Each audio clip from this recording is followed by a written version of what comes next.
gente de Nueva Economía Forum, tengo el placer de darles de nuevo la bienvenida al Foro de la Nueva Comunicación que organizamos con la colaboración del Grupo Vodafone en España. Hoy tenemos la satisfacción de recibir como ponente de esta tribuna a don Andrés Rodríguez, presidente, editor de Spain Media y director de la edición española de Forbes, entre otras publicaciones. Le va a presentar, y este también es un buen motivo para estar contentos, don Risto Mejide, socio y director creativo de Aftersar Televisión. La tribuna es suya.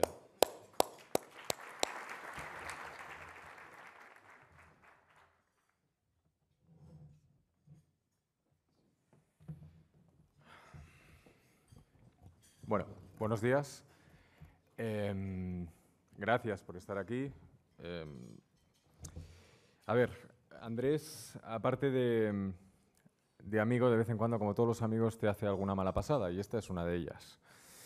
Yo quería, en un foro importante como este, en el que ha pasado gente tan importante y al que uno se le acobardan las ideas, empezar diciendo que bueno, entre las 1000 personalidades que han pasado por este foro y las 10.000 diferencias que hay entre ellos y yo a la hora de presentar a alguien, me gustaría destacar dos diferencias. La primera es que todo lo que voy a decir a ustedes no les va a costar ni un duro, y la segunda es que todo lo que voy a decir se va a cumplir.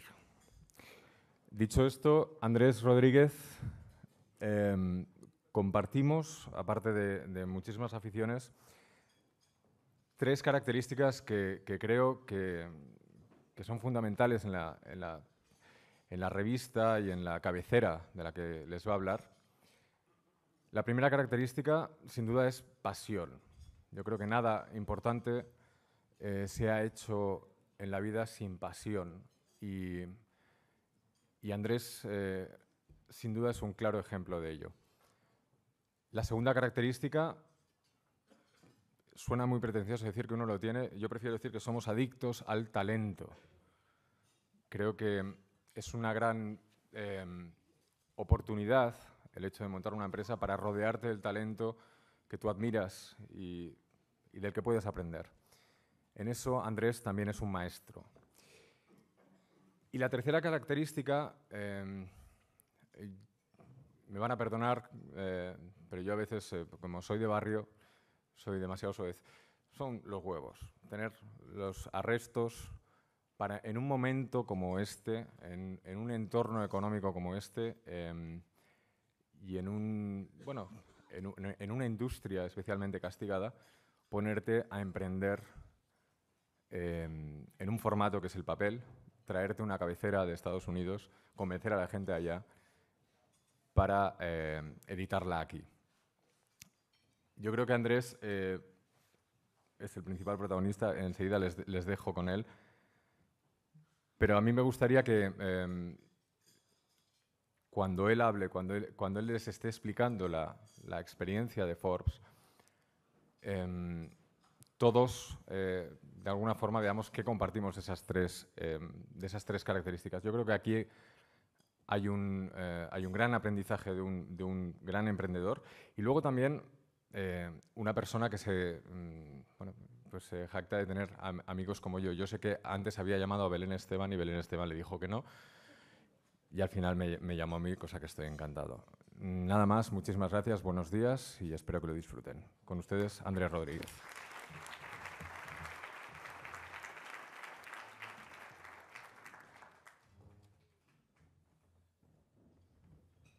Buenos días a todos. Estoy nervioso, joder. Quería daros las gracias por venir. Para mí es un honor. Primero, José Luis, compartimos apellido, otro honor.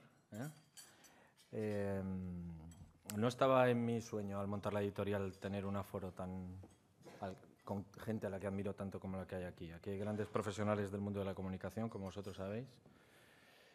Yo creo que nosotros estamos haciendo algo interesante, pero no sé, pero aún nos queda mucho y aquí hay gente a la que admiro mucho. Hay también compañeros míos con los que sudan cada día por hacer que estas revistas tengan la calidad que nos exigimos. Gracias a Vodafone, por supuesto.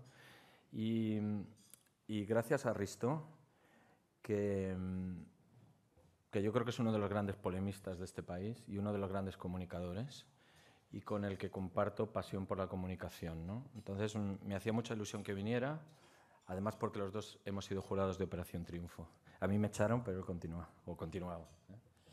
Bueno, os voy a contar un poco mi pequeña experiencia como editor. Montamos la editorial hace 7 años.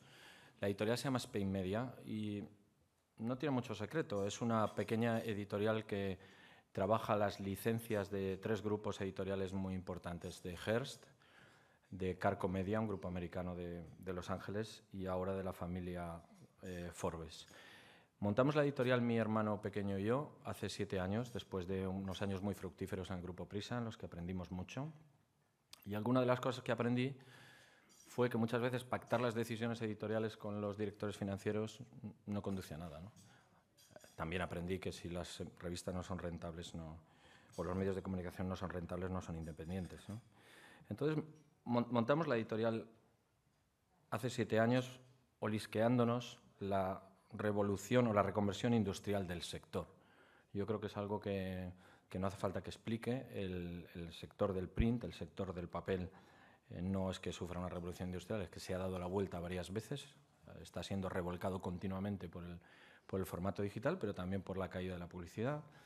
Y nosotros pensamos que el mundo de las revistas debía volver a cómo se hacían las revistas en los años 60, los años 70, en América, pero también aquí. Hemos tenido grandes títulos como Destino o Hola, por ejemplo, Semana, ¿no?, que está por ahí.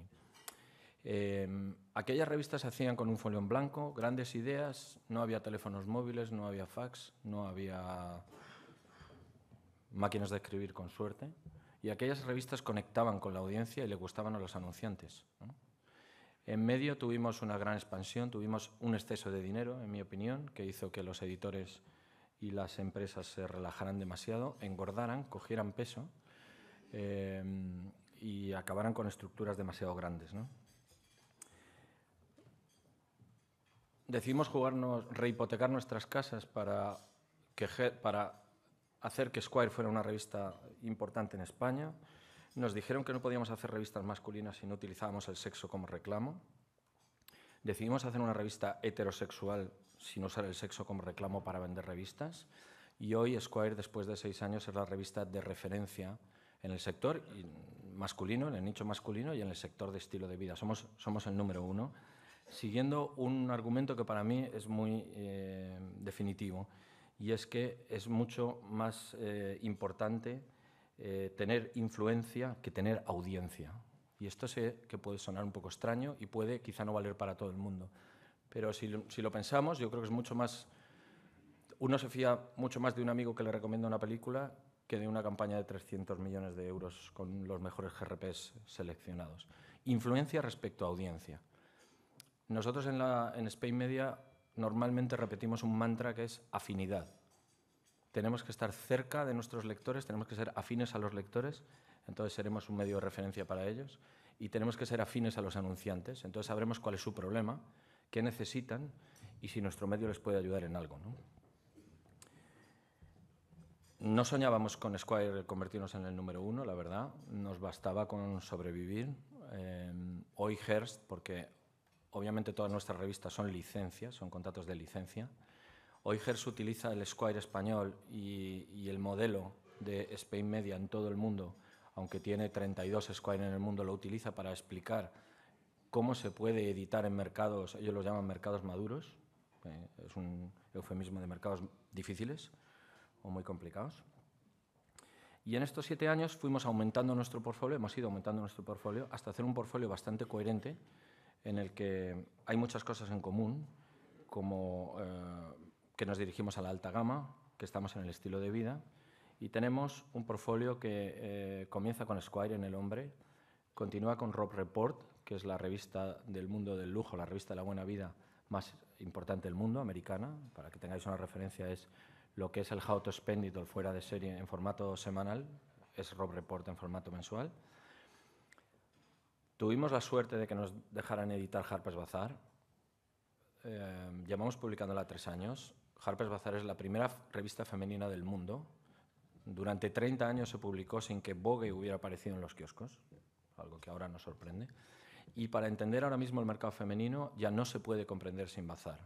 Es una revista que no regala nada, que trata a sus lectoras como una audiencia inteligente y que está reconocida como la revista femenina más creativa de este país y una de las más creativas de Europa. Usamos un formato grande, un papel reciclado, decidimos huir del cuché, no ponemos prácticamente titulares en portada y entendemos la moda como una de las facetas donde la creatividad se puede explotar mejor. Y hace apenas un año la familia Forbes, o Forbes, perdonadme que lo españolice porque hemos tenido bastantes discusiones sobre cómo hablar de esto, se puso en contacto con nosotros porque está en el proceso de expandir su marca.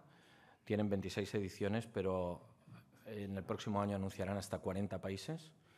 Y le preguntaron a Hearst, al final este es un mundo, como sabéis, muy pequeño, le preguntaron a Hearst con quién debemos estar en España. Y Hearst, que por el camino compró Hachette, le recomendó estar con nosotros, una pequeña editorial, muy pequeña, pero que pone mucho cariño y mucho oficio a las cosas. Y bueno, nos llamaron a ofrecernos la edición de Forbes, que estuvo a punto de publicarse en España hace 6 años, cuando nosotros lanzamos Esquire por el grupo alemán Axel Springer. Ellos anunciaron incluso el lanzamiento de Forbes, estuvieron trabajando en el proyecto entre 6 meses y un año, y como su método de edición es un método bastante científico que tiene que ver con focus group continuos y permanente testeado del producto, pues hubo un momento en ese proceso que decidieron no publicarla.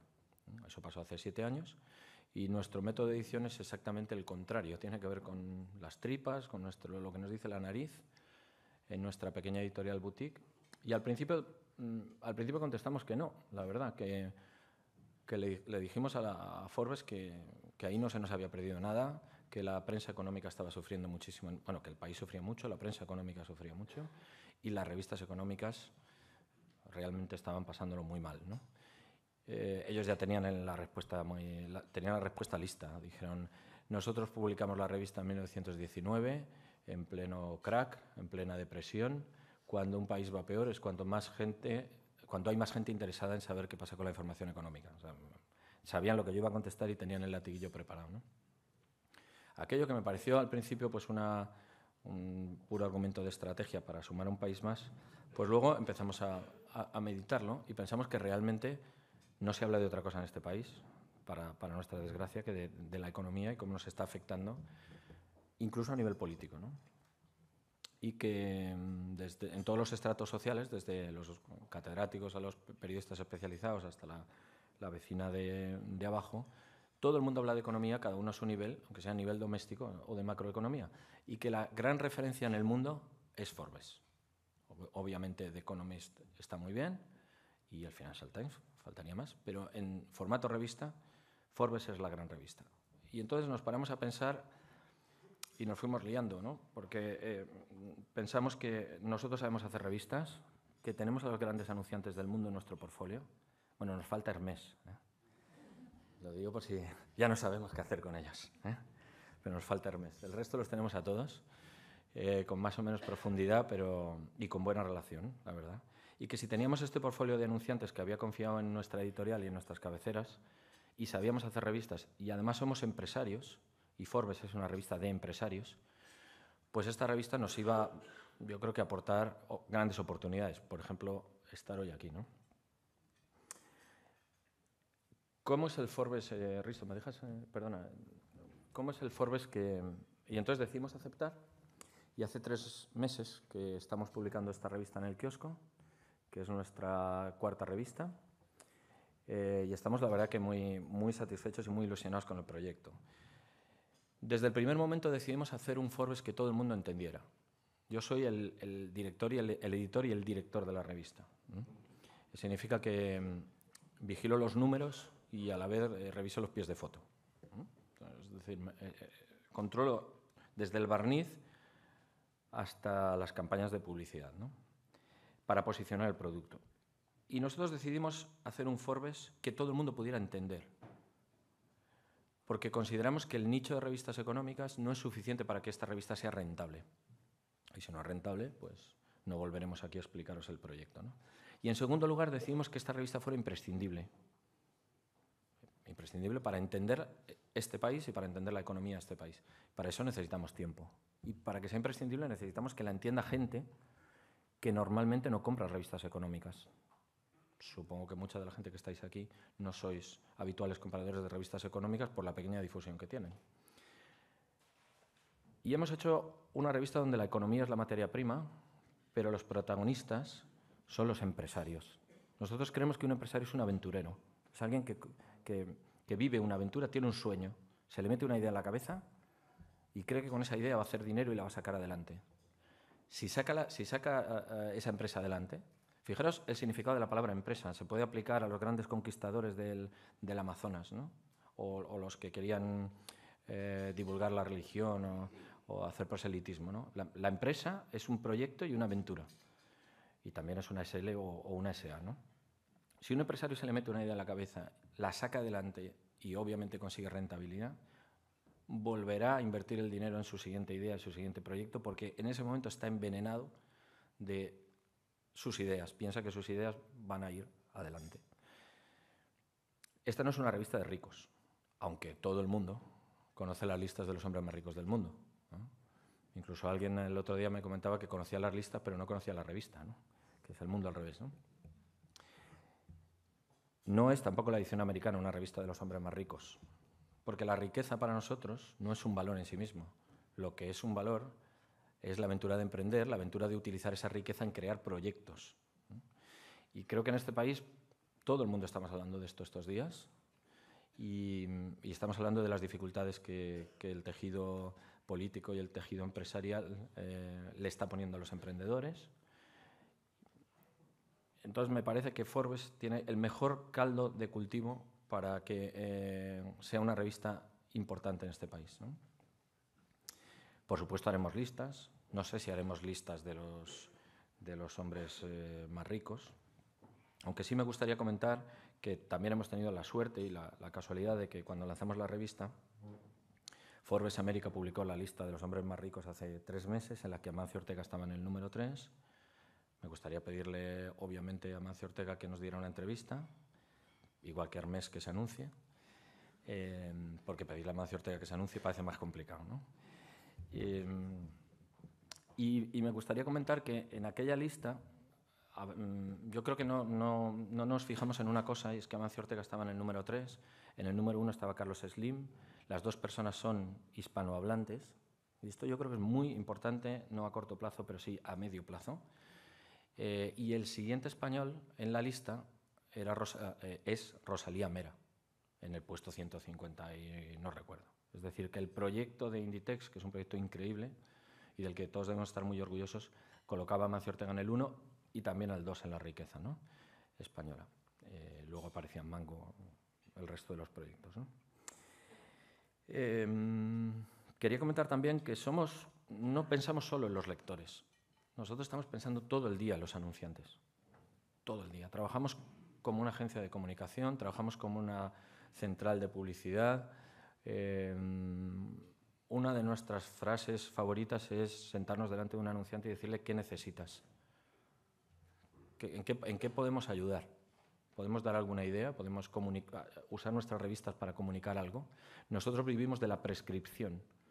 No es lo mismo que lo recomiende. Obviamente estoy aquí porque soy el editor de Forbes, pero no es lo mismo que un maquillaje lo recomiende Bazar a que lo recomiende solamente un anuncio. Nuestro negocio es la comunicación y la prescripción. Y los anunciantes necesitan que les prescriben. Y en la prescripción no es muy importante que tú prescribas a millones de personas. Es importante que prescribas a la élite, a los que les van a contar eso a otro círculo más grande y a otro círculo más grande, ¿no? Sería algo así como cuando una película triunfa por el boca a boca o triunfa en un fin de semana por una campaña de publicidad muy grande, ¿no? Por supuesto que creemos en el papel. Estamos enamorados del papel. Una de las últimas discusiones en la oficina fue que el barniz de Forbes no era exactamente igual que el que queríamos. Por ahí tengo un amigo al que le cayó Y ahora estamos contentos con ese barniz, lo digo para echarle un capote, ¿no? Los formatos son distintos, los papeles son distintos. Nosotros metemos más papel en el número que el que nos corresponde por publicidad, porque creemos que las revistas se valoran por el peso que tienen. Tú lo pones así, si pesa mucho ya te gusta y si pesa poco ya no te gusta nada. Y no la has abierto ni has mirado nada, ¿no? Entonces, nos parece que las yemas de los dedos dicen mucho de las cosas. No, es una obviedad, ¿no? Pero se nos olvida cuando elegimos los papeles. Entonces, creemos en el papel rotundamente. Por supuesto que vivimos de la marca, vivimos de la prescripción de la marca y de todos los ingresos y la fortaleza que esta marca puede generar en su sector. Pero somos editores y creemos que en el futuro las revistas, o por lo menos las revistas de mi sector, de alta gama, serán la alta costura y el resto de la comunicación, el digital, los eventos, los encuentros con lectores, serán el prêt-à-porter. Todos vamos vestidos de prêt-à-porter, pero no tenemos ninguna duda de que la alta costura está aquí para quedarse y de vez en cuando nos gusta combinar un traje de H&M o una camisa de H&M con unos zapatos de una marca de alta gama, ¿no?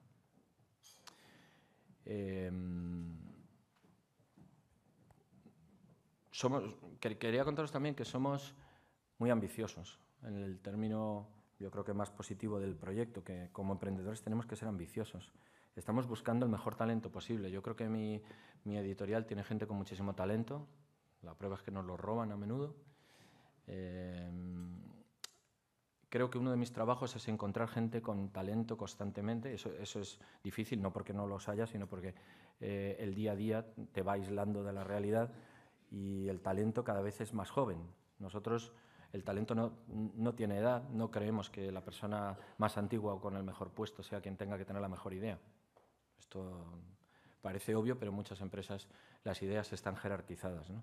Y nosotros lo que queremos es que las ideas fluyan en la compañía y que sean las mejores que podamos.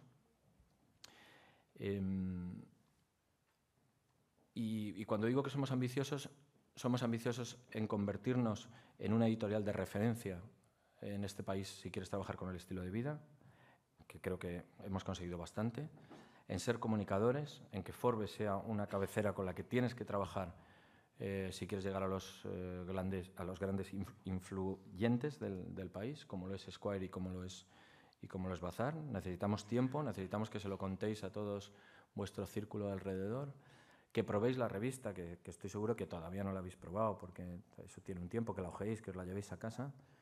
Para mí las buenas revistas son las que funcionan en la cama, en el sofá y en el baño. No tiene por qué ser en los tres sitios a la vez, pero en sitios donde uno está cómodo, relajado y tiene una relación íntima con la revista, ¿no? Y quería daros las gracias por venir a escucharnos. Tenéis la editorial a vuestra disposición, absolutamente abierta para lo que necesitéis, para lo que podamos ayudar. Tenemos que aprender mucho en el sector económico porque somos recién llegados. Que sepamos hacer revistas y que editemos Forbes no significa, no somos la gran autoridad económica de este país, pero nos queremos seguir ganando nuestro hueco y vamos a trabajar mucho por ello. Y gracias a todos por venir y de verdad que es un honor para mí explicar el proyecto aquí. Gracias.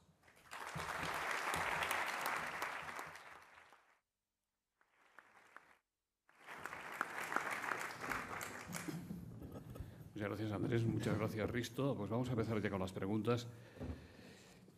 A Marraco, como usted dice con frecuencia, Spain Media está consiguiendo sumar revista a revista y lograr un portfolio de publicaciones compatibles y complementarias entre sí y además ganan dinero.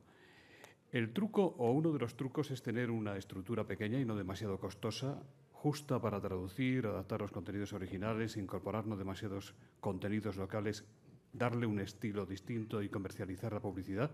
Por cierto, ¿cuántos redactores freelance, es decir, a tanto la pieza tienen en proporción con los, digamos, fijos? Y también me preguntan si comercializan ustedes la publicidad o lo hacen a través de una agencia de exclusivas, como otras publicaciones. Bueno, empiezo por la primera. Yo creo que tenemos que ser pequeños, no solo somos pequeños, ¿eh? Somos 22 personas en plantilla, más otros 20 y tantos freelance que están todo el día con nosotros. Esas 20 y tantas personas en plantilla es una mezcla de periodistas, administración y compañeros de publicidad. Es decir, que con esto respondo a la siguiente pregunta. es que nosotros vendemos nuestra propia publicidad y la vendemos juntos los periodistas y los jefes de publicidad. Yo quiero tener una empresa pequeña, porque yo creo que he trabajado en empresas grandes, muy grandes, y se pierden las ideas, se hace mucha política, se pierden las ideas. No se valora al mejor, se valora al que mejor posicionado está.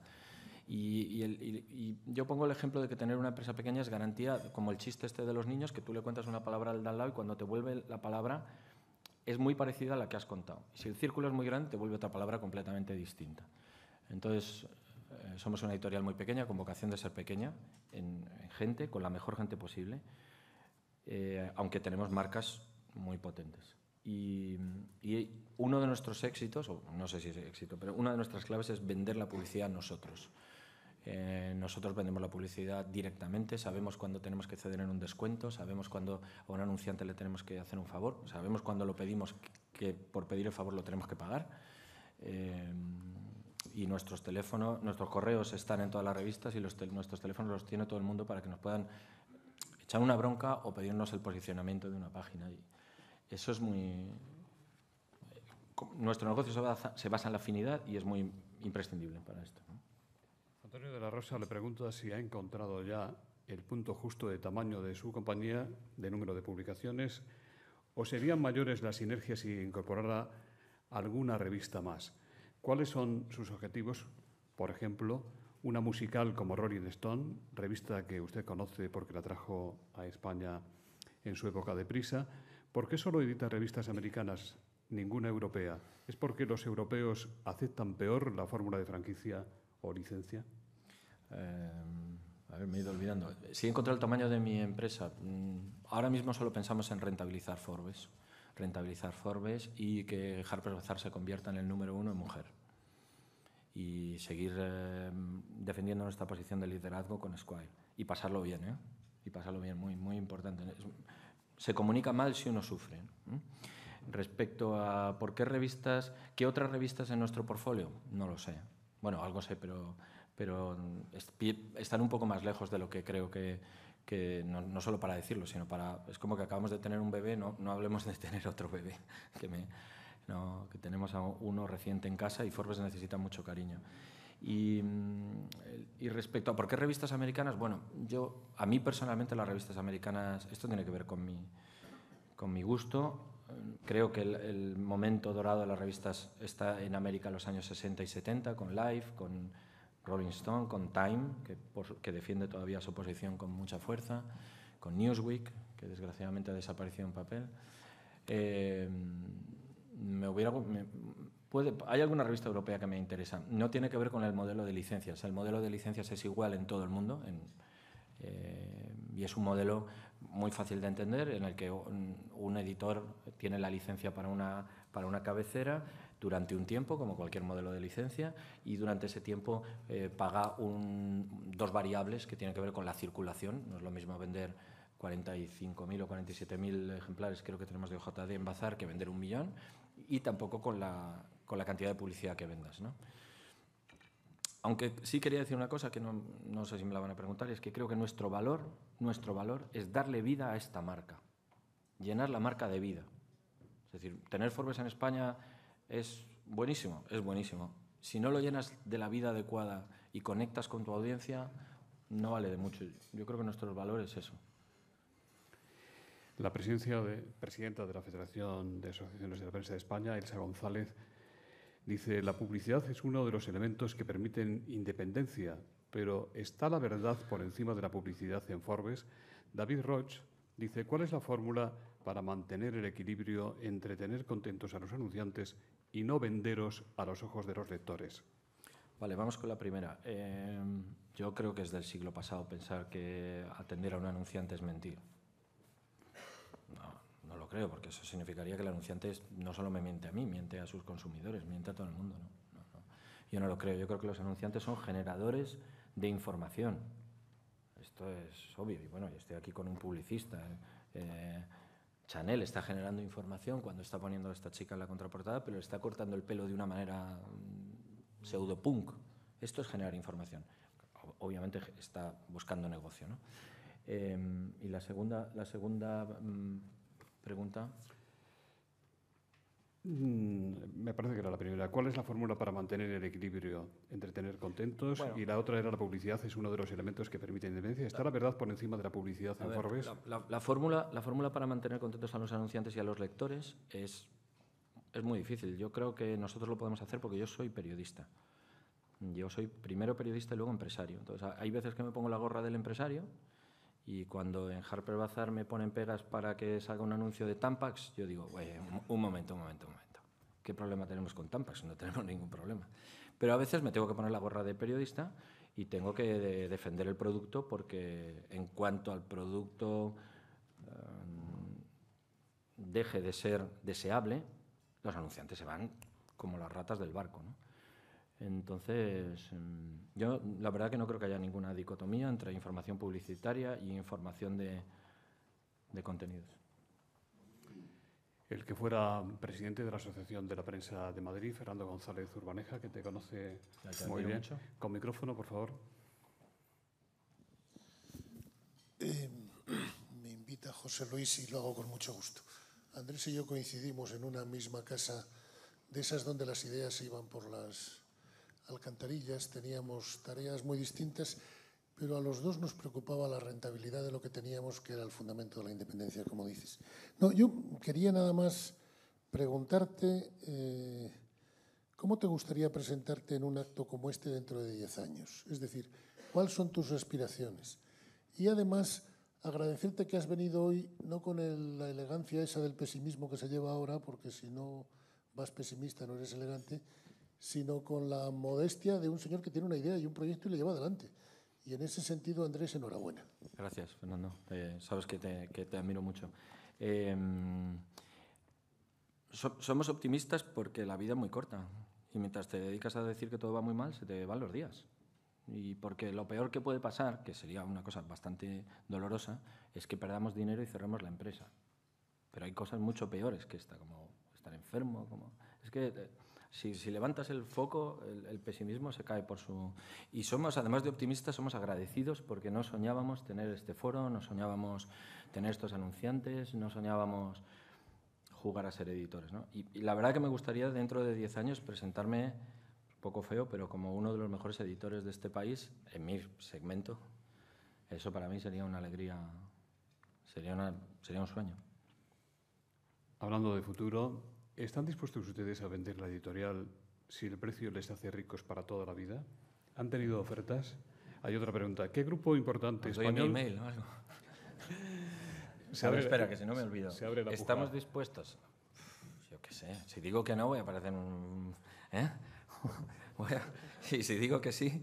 Bueno, yo voy a intentar hacer una trampa. Voy a decir que sí, si el precio es como del tío Gilito, y voy a decir que al día siguiente empezamos otra vez. Que es verdad, ¿eh? Las dos cosas podrían ser verdad. No, claro, obviamente no empezaríamos con esto, pero empezaríamos a pensar, mi hermano y yo, con que empezamos otra vez, ¿no? ¿Qué grupo importante español quiso comprar Esquire España, con usted incluido, y usted eligió correr aventura en solitario? Pero que es feo ahora, yo creo decir quién... No, durante este tiempo hemos tenido, digamos, dos acercamientos de empresas. Un grupo editorial muy grande, o dos grupos editoriales que nos han preguntado si venderíamos, pero que yo creo que preguntan porque esa mañana no querían ir a currar y vinieron a vernos. No, que vinieran aquí, en serio. Y también hemos tenido bastantes ofertas, que es interesante, de gente que quería vendernos nuestra publicidad. En ninguno de los dos casos hemos dudado en ese momento, bueno, primero porque las propuestas tampoco eran muy firmes. En el caso de vender la editorial, porque la editorial no estaba hecha y no está hecha, suelen decir en este negocio que uno vale lo que vale su último número, y tienen parte de razón, ¿no? Sacamos tres números malos o 3 números sin publi y empezamos a parecer enfermitos, ¿no? Y respecto a que alguien nos venda la publicidad, sería perder la conexión con nuestros anunciantes y no tiene ningún sentido. Incluso las propuestas eran como: te garantizamos tanto dinero de ingresos en el año y a partir de ahí vamos a variable, que era algo así como: con que te gastes menos ya vives. Pero yo creo que eso no es editar, eso no es editar. ¿Por qué en España las revistas como las suyas no tienen apenas un 10% de suscriptores? ¿No es un hándicap a la hora de acreditar la difusión? Sí, sí, bueno, no solo sucede en España, sucede en toda Europa. El mercado de la suscripción es un mercado americano, que tiene que ver con la dispersión geográfica, que alguien tiene que poder recibir bazar en Wisconsin, y es un mercado que tiene que ver con el funcionamiento perfecto del sistema de correos americano, que es ejemplar, ¿no? Entonces, este sistema está viciado y tiene a los editores americanos envenenados. Es decir, los editores le garantizan a sus anunciantes un mínimo de suscriptores, una rate base lo llaman, número de suscriptores fijos por cabecera. Harper's Bazaar, 500.000 suscriptores fijos. A partir de ahí solo creceré, pero nunca bajaré. Con eso el editor se dedica a subvencionar la suscripción y uno se puede suscribir a cualquiera de estas cabeceras en América por $10. Todos sabemos que son $10, nada. De tal manera que no se borra nunca, porque si la revista está más o menos bien, le llegan 5, 6, 10 revistas al mes a su casa y nunca se borra. Eso es América. Y además les llega, porque no se la roban y además les llega. Entonces, en el buzón. En España las revistas desaparecen, se doblan. Pensar que nosotros discutimos qué número de paginación, cómo va el papel. Estamos en la artesanía editorial, ¿no? Las doblan. El packaging es una bolsa de plástico horrorosa, de estas de publicidad. Y de tal manera que nuestros niveles de suscripción son muy pequeños. Tenemos aproximadamente 2.000 suscriptores por cabecera y perdemos dinero con esas suscripciones. O sea, no es rentable. Y además tenemos algunos cabreados, porque los 2.000 suscriptores son o los que más lejos viven y no la encuentran muy bien en su kiosco, o los más fans. Y los más fans la quieren ver, la quieren tener el primero, y la reciben un día tarde y ya están protestando. Es un sistema que yo creo que acabará muriendo. Ángel Luis Linares dice, todo el mundo da por muerto el papel. ¿Por qué Spy Media hace una apuesta por el papel, además de lujo, cuando todo el mundo tiende a las publicaciones de Internet? ¿Estudian ustedes la posibilidad de hacer versiones para Internet o incluirse en plataformas como Kiosco y Más o la llamada Orbit? Bueno, nosotros apostamos por el papel porque creo que es una experiencia única, que es la experiencia de ojear. Una revista primero se ojea y luego puede que se lea. Pero muchas de nuestras revistas quizá no se leen, solo se ojean. Y solo con ojearlas y pasar los dedos tú ya tienes un tanto por ciento de tu opinión bastante formada, que luego puede defraudarte si lo que lees no te gusta. Apostamos por el papel porque el lenguaje de las revistas es único, solo lo tienen las revistas, es diferente del lenguaje de los periódicos. Y porque estábamos, es su lenguaje, es nuestro arma, ¿no? Respecto al digital, nosotros estamos en digital, no estamos haciendo dinero con esto, quiero decir, estamos perdiendo dinero. El otro día Arsenio Escolar, en la Asociación de Editores No Periódicos, decía que estamos vendiendo el coste por 1.000 en el papel y lo estamos vendiendo a coste por céntimo en digital, ¿no? Bueno, es un titular que suena muy bien, pero es así de triste. Es decir, a nosotros en digital no nos están valorando nuestros anunciantes, o mejor dicho, los planificadores, no nos están valorando nuestro cualitativo. No están valorando que estar en Harper's Bazaar es como ir a cenar al Bulli. Que si vas a cenar no estás pendiente del precio del cubierto. No vas a cenar todos los días, pero el día que vas a cenar, pues no estás mirando, voy a pedir el plato más barato y salgo corriendo, ¿no? Sin embargo, en Internet nos están comprando, o nos quieren comprar así, con lo cual no somos rentables, tampoco perdemos dinero, pero estamos midiendo mucho cuánto carbón le ponemos a los contenidos en digital, y sí que estamos en Cineo y en la tienda de Apple, y no estamos en Kiosco y Más y en Orbit porque yo todavía quiero frenar que la gente vaya al kiosco y use el papel lo más posible, porque creo que una revista en el iPad, y obviamente soy adicto como muchos de vosotros, es una sensación completamente distinta a una revista en papel. Yo creo que cuando tú estás conectado al iPad estás recibiendo electricidad y da mucho gustito. Mola mucho, con el dedo lo amplías, todo, estás tenso, recibiendo electricidad, como cuando estoy chequeando los mensajes de mi móvil, estoy tenso. Y cuando estoy viendo una revista estoy relajado. Son dos experiencias distintas. Araceli Montes, el lujo aumentó sus ventas en España un 12%, en especial por los turistas rusos y chinos, que encuentran más baratos esos productos porque aquí se graban con aranceles más bajos. Y le pregunta si sube en la misma proporción la inversión publicitaria de esas marcas en revistas de lujo y en concreto en las que ustedes editan, siendo una tendencia de signo contrario a la de las revistas de gran tirada como Pronto y, por supuesto, la de los diarios. No, es cierto que el lujo sube un 12% por las visitas de rusos y chinos. en España. La inversión publicitaria no sube un 12%. Nosotros hemos subido todos los años de nuestra pequeña historia en Spain Media, excepto este año que debemos estar como un 5% por debajo. No solo por los anunciantes de lujo, también por los anunciantes de mass market. Aún así nos sentimos protegidos en un sector que cuando la economía se vaya recuperando va a volver a pegar un boom tremendo, porque la clase media alta volverá a acceder a esos productos de lujo, ¿no? Carlos Robles, editan ustedes revistas de alta gama y lo hacen con mucho éxito. ¿Cómo resisten la tendencia a perder publicidad, que es la tónica del sector? ¿Cuál es la cifra de ingresos totales por ese concepto en su compañía y cómo están evolucionando sus ventas? Entre comillas, ¿a quiénes roban ustedes mercado publicitario? Es muy interesante, pues cada vez hay menos publicidad en el mercado. Esto no es nuevo. Nosotros robamos, entre comillas, es decir, intentamos convencer de que estar en nuestras revistas es mejor a nuestros competidores. En el caso de Esquire ya somos el número 1, ya no tenemos dónde robar, es una dificultad. En el caso de Bazar nos queda mucho, Vogue nos triplica, él nos duplica o casi nos triplica, pero Marie Claire y Woman se las hacemos pasar bastante canutas. Me olvidé de la primera parte. La cifra de ingresos.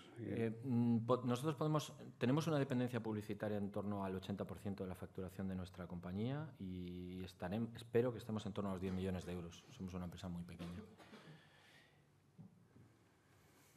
¿Y cómo hacemos para intentar que la publicidad no caiga? Trabajando más, yendo a ver a los anunciantes todo el rato. Ya nos dicen, no vengáis más, ya no sabemos qué contaros. Y pensando, no rindiéndonos, pensando ideas nuevas, formatos nuevos. Nos gusta inventar formatos publicitarios. Antonio Lorenzo, del Economista, dice: la alta clase empresarial de este país no goza especialmente de buena fotogenia. ¿Qué están haciendo Forbes y Spain Media para evitarlo y mejorar la imagen de los empresarios y emprendedores españoles? Bueno, buena razón, Antonio. En primer lugar, obligarles a que los vamos a vestir, a que se dejen vestir. Bueno, digo vestir, no es que les vamos a vestir de lo que nosotros queramos, sino que les vamos a decir, mire usted, aquí tiene 3 trajes, 3 camisas, 3 corbatas, elija, pero va a estar usted mucho mejor así. Y la mayoría de los empresarios quieren hacerlo porque luego se ven en la revista mucho mejor de lo que están en su despacho, ¿no? Y luego, por otro lado, una cosa que yo creo que es bastante prudente y es no ofrecerle la portada de Forbes todavía a los grandes empresarios de este país que podría ser previsible que estuvieran. Es decir, no le hemos ofrecido la portada a Botín ni al presidente del BBVA. No digo que no lo hagamos, pero porque pensamos que cuando le ofrezcamos la portada a los 5 grandes o a los 10 grandes, ¿luego qué hacemos? Luego, ¿qué hacemos cuando hayan aparecido ya allí, ¿no? Entonces, vamos a ir prudentemente y vamos a intentar que Forbes sea un sitio donde una buena herramienta para que los empresarios se luzcan, ¿no? Y parte de eso pasa por el estilismo, desde luego. Agustina García dice: ¿cómo tratan sus publicaciones la violencia de género desde la independencia y la influencia? No sé, me parece tan aberrante la violencia de género que no... La verdad que nosotros, yo creo que en estos 7 años no hemos hablado de ella. No sé si está mal que diga esto, pero creo que no hemos hablado de ella. Igual que también tengo que decir que no, normalmente, por ejemplo, no publicamos historias dramáticas, porque me parece un poco frívolo mezclar una publicidad de lujo con... Esa mezcla no termino de entenderla muy bien. Yo personalmente creo que no es nuestro papel en la sociedad, aunque faltaría más la vergüenza que nos da esto, ¿no?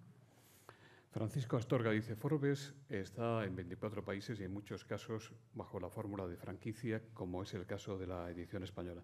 ¿Qué tiene de distinto o qué aporta de diferente el Forbes español? Y Diego Antoñanzas, de Heineken, dice: no estamos viviendo con un exceso de información. ¿Qué ofrece Spain Media que no ofrecen los demás en cuanto a información con calidad? Vale, voy a por Diego.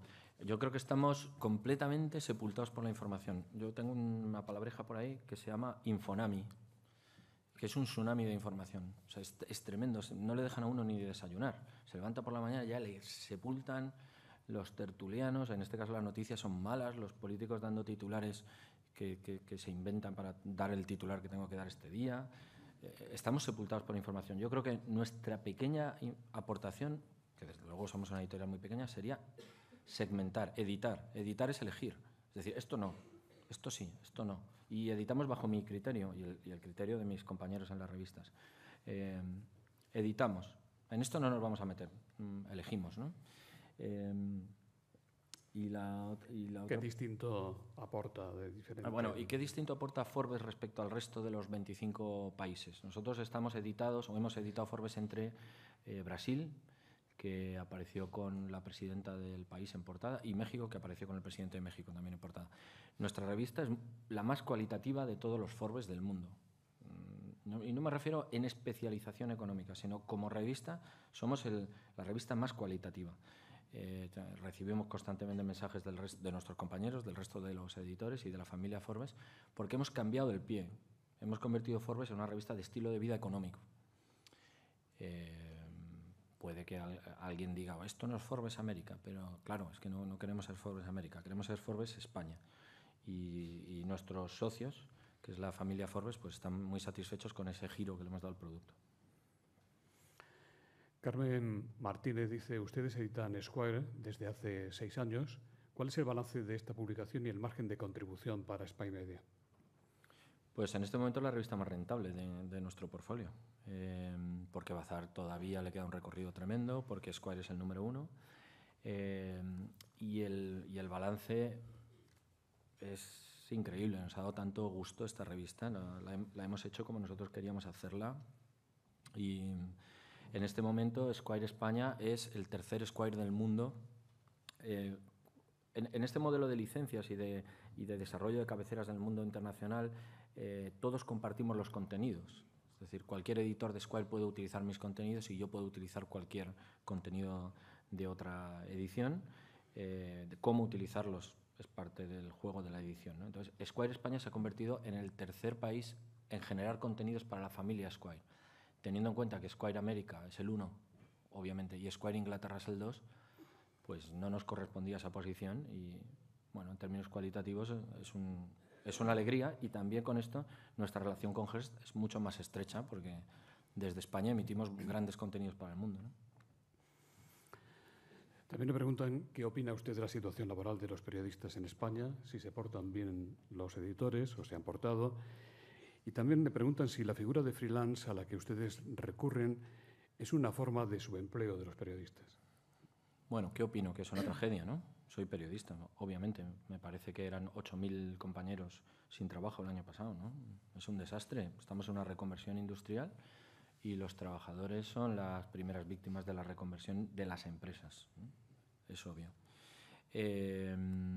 Respecto a si trabajar con freelance o con autónomos es una manera de hacer subempleo, no estoy de acuerdo. No estoy de acuerdo. Absolutamente nada de acuerdo. Yo creo que es el futuro. El futuro es, gracias a las comunicaciones, conseguir el mejor talento del mundo, no estrechar laboralmente las relaciones de tal manera que al final estén los trienios por encima de las ideas, ¿no? Esto para mí no tiene sentido.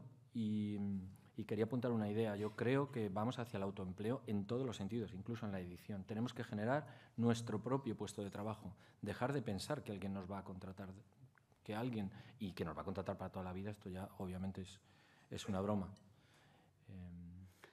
Usted es emprendedor y además polifacético. ¿Podría contarnos qué tal le fue con su libro sobre Camarón? Bueno, pues tengo el orgullo de haber publicado la primera biografía de Camarón cuando aún estaba vivo. Lo publiqué justo nada más cerrar el diario El Sol. Estaba en paro, me pareció un proyecto fascinante, estar 4 meses trabajando en él. Se han publicado muchos otros libros de Camarón, no creo que el mío sea el mejor, pero sí el primero, en una editorial muy pequeñita que luego quebró. Y bueno, pues es una de las... La verdad que me gusta tenerlo a gala. Ahora estoy muy involucrado en un proyecto que se conecta un poco con esto, y es el Festival del Cante de las Minas de la Unión, que tenemos la ambición de exportarlo por el mundo, y me han invitado a que sea presidente de esta fundación o de este proyecto, y espero que así reeditemos el libro. Francisco Rivero, de Tour España, le pregunta qué importancia tiene en sus medios algo tan importante para España como es el turismo. La tiene toda. Es que nuestros medios son globales. Bueno, primero, el turismo es, no sé si la primera o la segunda industria de España. El dato de turistas que afortunadamente continúa batiendo récords es fundamental. Recibimos más turistas que población tenemos. Todos nuestros anunciantes, parte de nuestra publicidad la vendemos en París, en Londres, en Nueva York, en Milán. Buena parte de nuestra publicidad tenemos que ir allí a ver a los clientes y estos están todos en Formentera en agosto. Nosotros buscamos chiringuito en Formentera en agosto para invitar a los italianos a que se tomen los cubatas y con eso conseguimos publi. O sea, el turismo es francamente importante. Usamos cualquier tipo de estrategia. Chuchi Martínez dice, el mejor consejo para los jóvenes emprendedores, y Santiago Álvarez dice, la palabra empresario lamentablemente tiene una connotación negativa y por eso se cambia por emprendedores. ¿Llegaremos a dignificar la figura del empresario en tiempos de crisis? Yo creo que la palabra empresario tenga una connotación negativa es uno de los grandes lastres de este país. Habrá empresarios buenos y empresarios malos y periodistas buenos, periodistas malos, como todo en la vida, pero... O sea, que decir empresario sea igual a un tío que te va a engañar, no puede ser. Mientras sigamos pensando esto, estamos perdiendo el tiempo respecto a las economías sajonas o otras economías que, vamos, para ellos un empresario es un héroe, ¿no? Muchas gracias. ¿Algo a decir que no hemos preguntado? ¿Cuánto vale la suscripción? Gracias a todos. Desde luego, más de $10. Sí. Mamen Rodríguez, en nombre de Vodafone, como directora de la firma en España, va a cerrar el acto. Bueno, pues buenos días a todos. Yo simplemente hoy, en vez de unas gracias, quiero decir 3 gracias. Primero, gracias a José Luis y al Foro de Nueva Comunicación por mantenernos invitados siempre a Vodafone y estar cada mañana aquí con todos los medios de comunicación y, por supuesto, a Risto y, como no, a Andrés, que nos ha puesto las pilas. Por las segundas gracias, que es que quienes somos habituales a este tipo de desayunos, pues como muy bien ha dicho Fernando, salimos tradicionalmente deprimidos. Salimos a las 10:15 diciendo qué horror, la profesión, cómo está y tal. Y yo creo que hoy el que haya un formato en papel, además y una nueva publicación desde marzo y que vaya fenomenal, pues es doble motivo de gracias. Y luego las terceras gracias por identificarme con el sector del que vengo, de Vodafone y de las telecomunicaciones, es que este formato y esta revista es la unión entre negocios y estilo de vida. Y yo creo que con el multicanal que dan pues, el iPad, el iPhone y, cómo no, el papel, que lo que crea también es una experiencia de cliente, pues nos debemos identificar y que sigamos así. Buenos días a todos.